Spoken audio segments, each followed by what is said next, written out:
श्री राधा और भगवान श्री कृष्ण जी की एक और प्यारी सी कहानी। बात उस वक्त की है जब भगवान श्री कृष्ण और श्री राधा जी एक वन में खेल रहे थे। भगवान श्री कृष्ण और राधा जी दोनों वहां पर अकेले थे। इस बीच श्री कृष्ण जी ने राधा जी को एक बरगद पेड़ के पीछे ले जाकर उनकी आंखों को अपनी पीतांबर से बांधकर उनको वहीं पर खड़े ढीहे रहने को कहा और वहां से थोड़ी दूर पर एक कदम के वृक्ष के नीचे जाकर श्री राधा जी के लिए एक उपहार तैयार करने लगे। कुछ पल ऐसे व्यतीत हुआ और थोड़ा विलंब होने लगा तो राधा जी बरगद के वृक्ष के पीछे से आवाज लगाई कि वो अब थोड़ी भी देर नहीं खड़ी हो सकती और बोली कि मेरी आंखें दर्द कर रही है। तो इस पर भगवान श्री कृष्ण थोड़ा सा मुस्कुराए और वहीं कदम के वृक्ष के नीचे से जवाब दिया कि राधे बस कुछ पल के लिए आप प्रतीक्षा कीजिए। उसके बाद राधा जी वहीं आंख बंद करके प्रतीक्षा करती रहती हैं और यहाँ श्री कृष्ण जी जल्दी जल्दी अपना काम पूरा करने लगते हैं और जल्द ही श्री कृष्ण जी काम पूरा करके श्री राधा जी के पास गए और श्री कृष्ण ने अपनी हाथों से श्री राधा जी की आंखों से पीतांबर हटाया और फिर उनको अपना उपहार दिखाने के लिए श्री राधा जी को कदम के वृक्ष के नीचे ले गए। वहां पर पहुंचकर राधा जी वो खूबसूरत उपहार देखकर बहुत प्रसन्न हुई।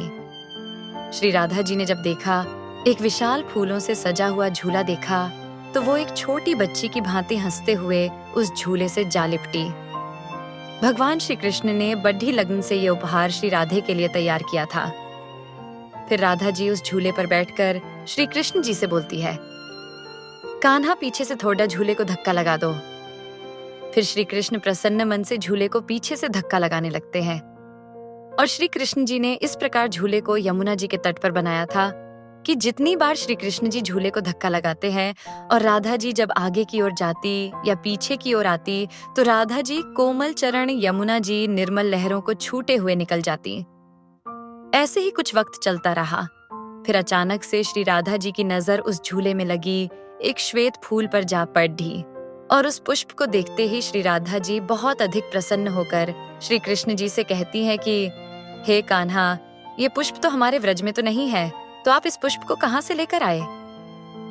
इस बात भगवान श्री कृष्ण मुस्कुराते हुए बोले कि मैं ये त्रेता युग से लाया था। त्रेता युग? ये सुनकर राधा जी को आश्चर्य हुआ और फिर पूछी कि त्रेता युग से कैसे?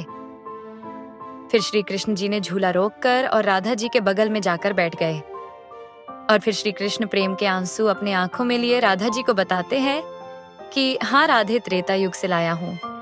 जब मैंने पहली बार तुम्हें देखा था तो तुम पुष्प वाटिका में थी। पहली बार तुम्हें देखते ही राधे मुझे तुम्हें उसी पल एक अपने हाथों से बनाया हुआ पुष्प से निर्मित झूला देने को मन किया, परंतु उस समय मैं रामावतार में था और मर्यादा पुरुषोत्तम होने की वजह से अपनी वो प्यारी सी इच्छा पूरी न कर सका। लेकिन मैंने आज के इसी खूबसूरत दिन के लिए उस वक्त कुछ श्वेत पुष्प अपने पास संभाल कर रख लिए थे और आज जब समय आया तो मैंने अपनी वर्षों की इच्छा पूरी कर तुम्हें ये प्यारा सा उपहार देना चाहा और मेरी यह इच्छा पूरी भी हुई। यह सुनकर राधा जी की आंखें खुशी के मारे नम हो गईं और उन्होंने श्री कृष्ण जी के कोमल हाथों चूम लिया। उसके बाद भगवान श्री कृष्ण और श्री राधा जी दोनों एक साथ झूले पर बैठकर झूले का आनंद लेने लगे। तो प्रेम से बोलो, राधे कृष्ण।